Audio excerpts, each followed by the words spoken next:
merayakan sekali. Bahkan teman-teman Kristen dan Katolik Natalan barengan sekali.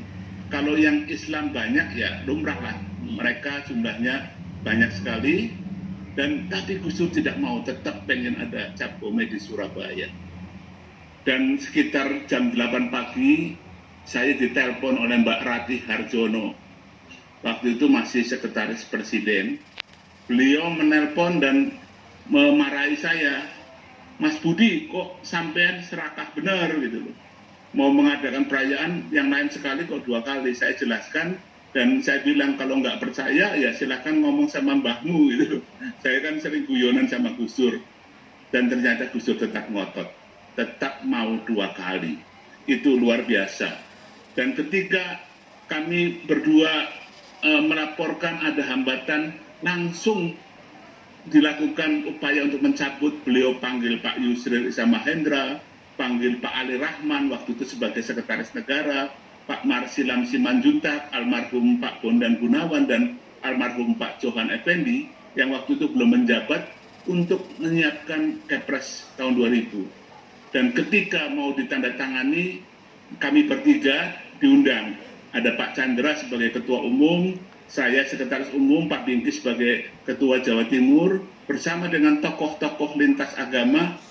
Gus Dur mengundang kami dan mengatakan, hari ini saya akan membuat keputusan besar untuk Konghucu. Kita bingung apa sih yang disebut keputusan besar, ternyata itu Kepres nomor 6 tahun 2000, 17 Januari 2000. Sehingga kami bisa mengadakan Imlek pertama yang harusnya jatuhnya 5 Februari, tapi diadakan 17 Februari tahun 2000. Dan kemudian Gus Dur sempat hadir di Imlek berikutnya sebagai presiden. Waktu itu saya kalau lihat fotonya sangat terharu karena baik Gus Dur, Bu Sinta, Nuria, Pak Amin Rais tertawa terpingkal-pingkal ketika menyaksikan pagelaran goro-goronya Semar Petruk Gareng Bagong. Jadi Imlek kan ala Indonesia, ya hiburannya bukan sekedar sesuatu yang berbau Tiongkok, tapi juga sesuatu yang khas Indonesia. Itulah Gus Dur. Kenapa Gus Dur bisa cepat memutuskan adakan 2 kali tanpa mengecek lebih lanjut? Ada apa sebenarnya? Karena Gus Dur sudah mengenal kami jauh sebelumnya. Sudah mengenal Pak Chandra, sudah mengenal Pak Bingki, bahkan dengan saya sudah mengenalnya tahun sekitar 87-88.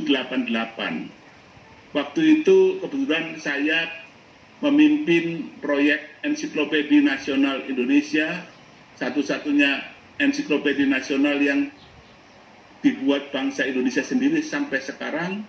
Dan kebetulan salah satu pemimpin rubrik Islamnya semula adalah Gus Dur. Namun karena beliau tidak punya waktu, dilimpahkan kepada Cak Nur Kholis Majid almarhum, dan kemudian Pak Cak Nur melimpahkannya kepada Pak Johan Effendi.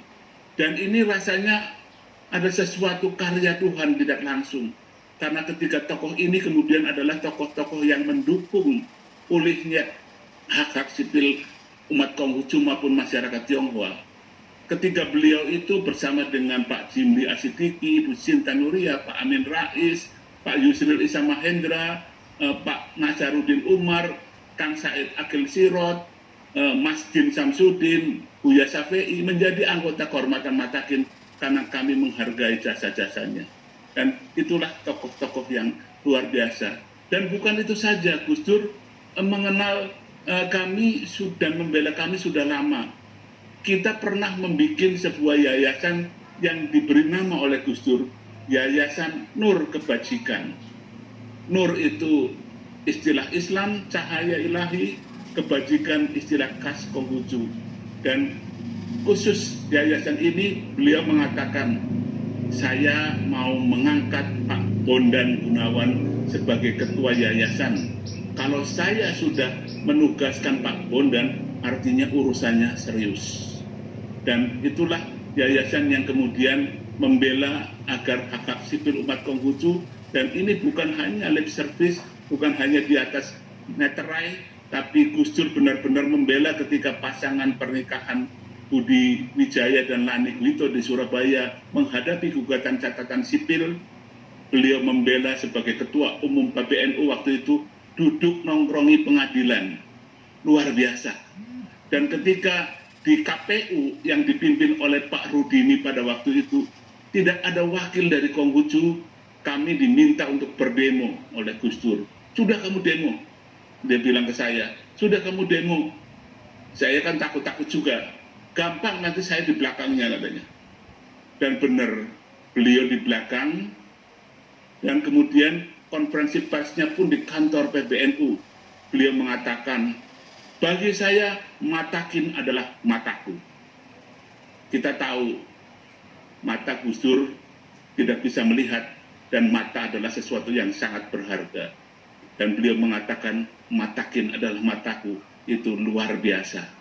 Dan ketika reformasi, pertemuan di masjid yang di dekat istana rumah wakil presiden, yang ada ruangan di bawah tanah itu di Sunda Kelapa, ya, itu berkumpul tokoh-tokoh reformasi di zaman akhir Orde Baru.